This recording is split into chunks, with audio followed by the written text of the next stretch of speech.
when CR started, we had just followed this period of the end of the Cold War and an eruption of civil wars around the world, and there was clearly an enormous need for processes of transformation and resolution of all these civil wars. We believed that the space for an organization like ours in this new emerging space, the field of peace building, was to support local organizations who themselves they were best placed, but we would say were worst equipped to play the kind of roles that they might play in addressing their own conflicts.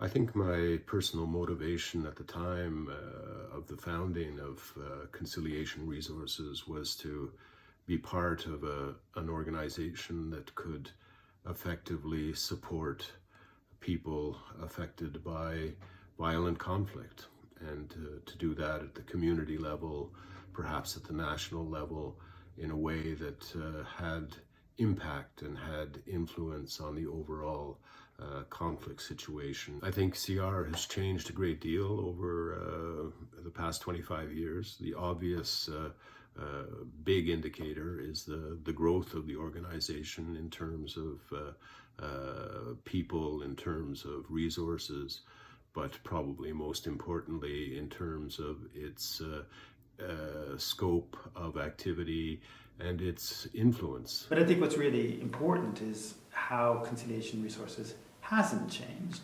You know, that some of these fundamental ideas, the very first ideas about being an organization that would be there in an open and long-term way and would work in a respectful relationship with partners is still part of its DNA as an organization.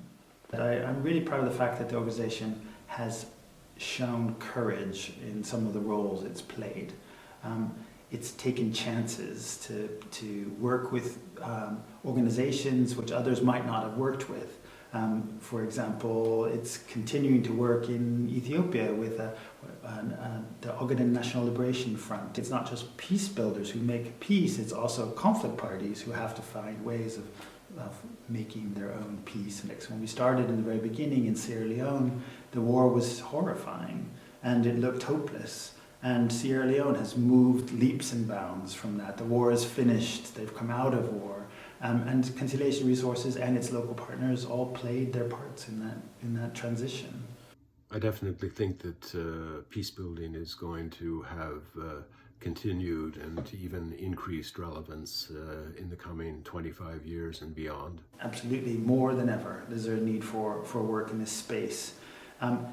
But I think also we need to learn to do things in different ways, and we need to adapt. So that's what I look forward to, is seeing how organizations like Conciliation Resources can learn from our own past and our 25 years of history and find new and more effective ways of helping others to transform